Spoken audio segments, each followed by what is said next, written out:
We're like a clown car here. We have literally not just us, not just Chicken Man, who, shout out to Chicken Man, was following this series right from the start.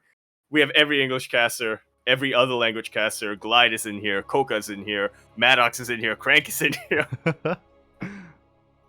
Everyone, get in here! Everyone, mate, as we are diving into our final series, the final qualifying match of the night. Oh my good lord, so many. I have to actually click on the thing. I can't just. Oh, mate. We have 11 casters in. 11 observers as we continue our series now on. Wait, actually. I believe this is game number 4 with an adventurous Zoun. Yes. Yeah. I believe that's what it is. Here we are on Glittering Ashes. We just came out of it, and now we're back in it. In the top right-hand corner of the map, spawning all the way in the top right-hand corner, we have our green Protoss player who woke up early specifically to defend the honor of EU. Coming out from the land of Denmark, he is going to be representing Sidestorm Gaming. He is, of course, MaxPax. And spawning in the bottom left-hand corner of Glittering Ashes LE, we have the Korean Protoss player who is currently fighting for his nation and doing so, leading the series 2-1, only needs one more here to qualify for TSL. It is Zoun.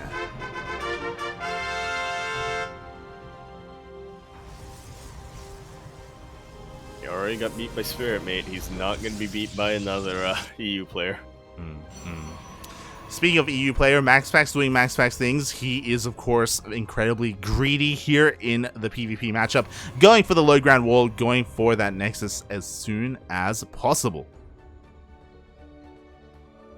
It's a little bit tougher to defend on Glittering Ashes, but that's only in comparison to maps like Curious Minds and Prior of Altaris, right, where you do have that ramp.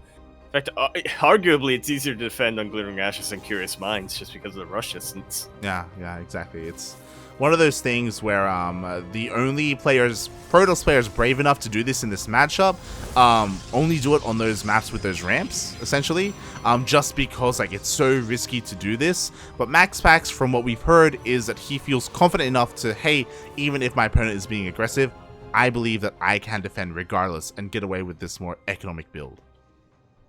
Hey, they don't call him Braveheart for nothing. Hey, they don't call him Dimao for no reason. Oh, God. They don't call him the Finnish Phenom. You get it, mate. Pass the boy himself. Let's go. Oh, God. There's a reason they call him Big. He's the world champion. He is Vanya, mate. As we do see Zoun being a little bit cheeky here with a proxy Twilight Council. My God. Come on, show me the Dark Shrine Zoun. You know you wanna. Like, he wants to punish this, by the way. Again, his Nexus is incredibly delayed right now. Again, just working off of one base for the time being. There we go. Blink has started here towards the top left-hand side of the map. And Zoun, mate, he's looking to go all in. I'm disappointed that Zoun went for Blink instead of a Dark Shrine. But yeah, he's still going to be aggressive regardless. Incredibly aggressive. We'll see if this is going to work out for him, because MaxPax, he is going for a bit of a scout. He did go for a Stargate opener, so the Oracle has potential to deal damage. More importantly, he will see that, again, the Nexus is not here. Yeah, it's so important that he rallies the Oracle towards the natural instead of the main base. Could have potentially gotten more probes if he went into the main base, but that is nowhere near as important as confirming that Zoun is all in on one base and getting his defenses up in preparation for it. Yeah, exactly. Now with this scout, what do we have at home? We have a second Void Ray on the way. Again, Void Rays are great defensively. We have a couple of shield batteries. Whoa, even a shield battery in the main base. MaxPax, he is anticipating a blink into the main. Are you sure he's not Demauer? I mean, that's why we called him that. As he is preparing himself, he even has vision here on the edge of his main base. Meanwhile, Zoun is getting prepared. He has a sentry. He's going to throw down a hallucination. He wants to bling into that main. And that's exactly why MaxPax got the shield battery in the main base. Yeah. Oh, it's so smart. He's getting ready So to call him for the it. shield of ire.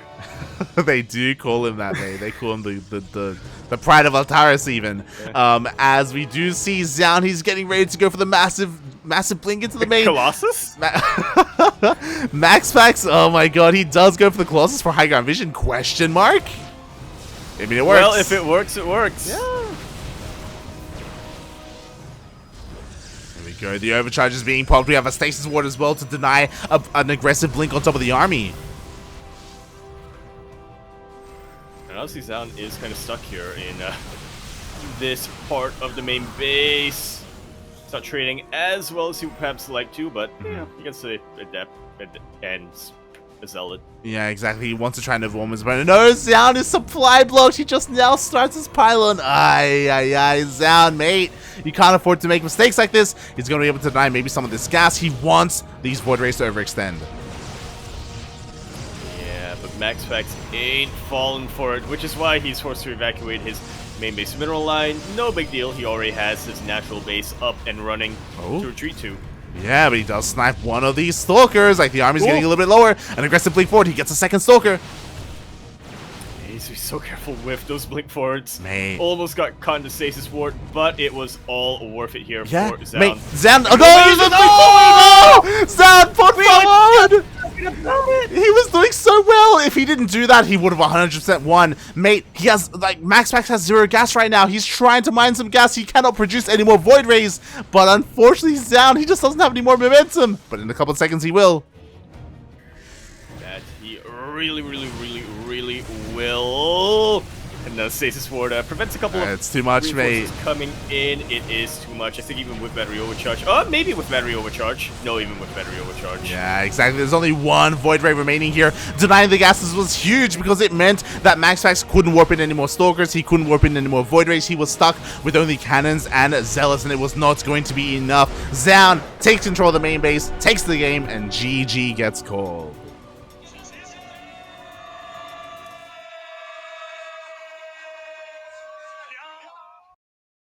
How incredibly fortunate we were that our previous series ended when it did. Because with that, Zoun is going to be our final player qualifying for TSL 8, at least from tonight's qualifier.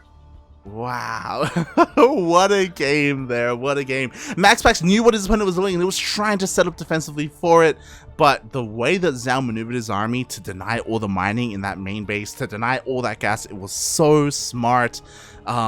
The blink forward was a little was crazy, but well, I mean, is it? Because honestly, at that point, I guess maybe Zoun recognized, all right, I've killed the gases. Yeah. There's no way you can warp in any more Stalkers or get any more Void Rays. I'm willing to take this risk because by the time the stasis ward wears off, how many more reinforcements will you have? It worked. It worked out.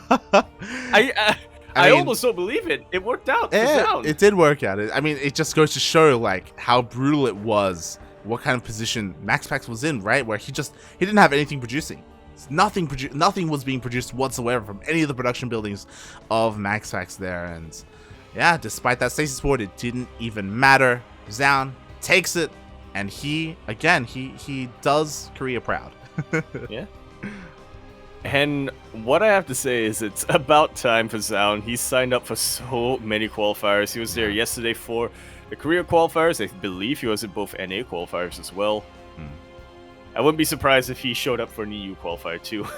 If he had to, I'm sure he would have. But yeah, wow. GG, well played. Congratulations, Zoun. Again, a great way to punish the greed of MaxPax. Because again, this is something that he does incredibly often, and to be fair, he gets away with it in EU. European Protosses aren't anywhere near as aggressive as Korean ones. But mate, when you go up against Korea, you know, you can't get away with stuff like that, you know? You really can't. Unless you're Demauer, but as we saw that MaxPax was not, unfortunately. He almost was. He almost was Shield higher. Oh god. Well, with that, again, congratulations to all of our qualified players. That was the final qualifying match of the night. Yeah, very quick broadcast that we had today, but I Mhm. guess that's to be expected when we have a single elimination bracket like this. When we have players who sign up, when the players who sign up are renowned for their aggression, right? For not going into the late game at all. Personally, kind of appreciate it. We had to eat dinner tonight. Yeah, yeah. Only 2.5 hour broadcast, incredibly short, but that's also why, it's only single limb, not double limb, so that adds to it as well. But regardless, it was a great day, great night of StarCraft. It really was never a dull moment. We basically had no downtime. Mhm. Wait a little while because we did kind of decide, yeah, we want to go for. We did want to start with a series that unfortunately one of our players did take a little while to log in, but Mhm. yeah, aside from that, just I had a list of talking points. I didn't get to use any of them, which I mean that's good though. I could save them for the next broadcast. Yeah, save them for tomorrow because, mate, we got another cast tomorrow. This time, not a qualifier. Yeah. Well, in a way, it's a qualifier for Lord Loken's money. True, true. As if you want some more StarCraft, of course, tomorrow evening, in less than 24 hours, we are going to be live with Grand Platypus Open. I'll double check the number, but yes, we will be back with GPO, not at 8 p.m. KST as we normally have been for these past 2 days. It is going to be at 7 p.m. KST, so an hour before we started today and yesterday. Do keep that in mind. Yeah, exactly, Don't want to exactly. miss any action. It's gonna be our 80th edition of GPO. Of course, I'm gonna be casting it alongside Yaku, and it's going to feature all of the Oceanic and Southeast Asian players. Unfortunately, a lot of the Oceanic players are playing a lot of Age of Empires recently. They are. I say a lot of them. Really, when it comes to like our player pool, it's like Pez and Azure, basically. Pretty much.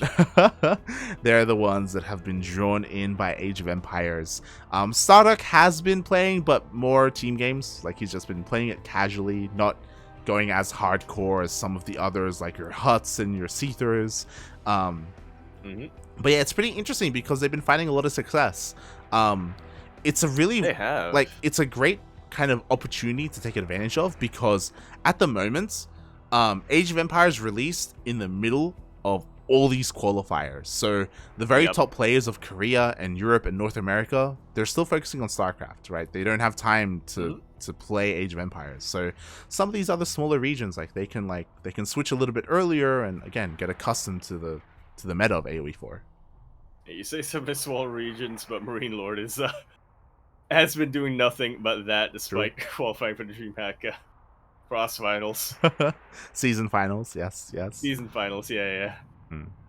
Yeah, Marine Lord is the exception. Same with Serral. Serral's also been playing as well. Not finding as much success. Yeah, Serral is usually exceptional, to be fair. Yeah. Like Marine Lord and Serral are like the two Europeans, and like that's kind of it.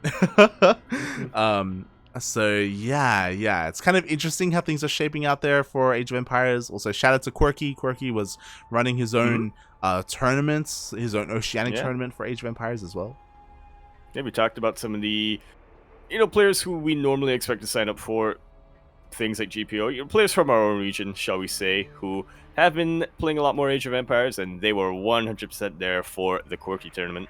I think it's called the OCE AoE Weekly for now. Yeah, for now. I know that this week was kind of like the test run to see, to gauge interest and all that good stuff, to see what's going on and all of that. So yeah, really cool for Quirky to have run that. Meanwhile, here we of course still have plenty of StarCraft. Tomorrow is going to be GPO. Tomorrow morning, I don't believe we have a cast. It's still, fun fact, a little bit up in the air. I don't know if we're going to be covering the King of Battles qualifier. It's a little bit unclear about whether we will or not. We'll don't see who's awake. Yeah, if you're awake, we'll see. Just because I know that I'm not gonna be awake. Yeah, Alpha X, they wanted us there for the Korean ones because they just didn't have enough coverage themselves. But because Alpha X is more NA based, I think they will have their own C stream, so we won't be like required. Yeah. So regardless, we have plenty of StarCraft ahead of us. And Yaku, mate, speaking of, where can people find more of you? In the hospital. Beautiful. apparently. Twitch.tv/Yakuzaku1. Twitter.com @Empora Yakuzaku. Super short Discord in the chat will bring you to CranKy Ducklings Discord server, where I'm at. Light is also there. Kuro's there. Daunted's there. Seal is there. Porky's there. Everyone's there. Other than that, buy my shirts. What about you, Light? Yeah, I may stream at some point this week. I don't know. We've just been incredibly busy with casting. I just haven't had the time to stream, whether it's Final Fantasy or even ladder streams. So yeah, unfortunately we have been really busy, so our personal streams haven't been active, but they'll be active in the coming weeks. It's fine. It'll all come back. Until then, yeah, if you enjoyed our casting, then follow us here on the CranKy Ducklings. We're live every single day of the week, usually multiple times a day of the week as well. Each day of the week as well, I mean, and yeah, we have plenty of StarCraft here, plenty of Korean StarCraft, Latin American, Oceanic, Southeast Asian, American, yeah, just almost everything is here available on the CranKy Ducklings. Feels bad, man, for sure is in chat. What did he say? Oh, feels bad. Just came back from working out. Shaking my head for sure. Shaking my head. They just ended. Aye. Check out the VODs. Check out the VODs. As a reminder, all of our VODs are uploaded to YouTube, and they're available on Twitch if you want. Yeah. I would definitely recommend checking out the VODs. We had some very action-packed games today. Definitely. And with that, we are done for the night. Thank you everyone for tuning in. Thank you everyone for watching. Hope you had a good time. And we will see you tomorrow in less than 24 hours for GPO. Yeah, we shall. We'll see you then. Ciao. Bella.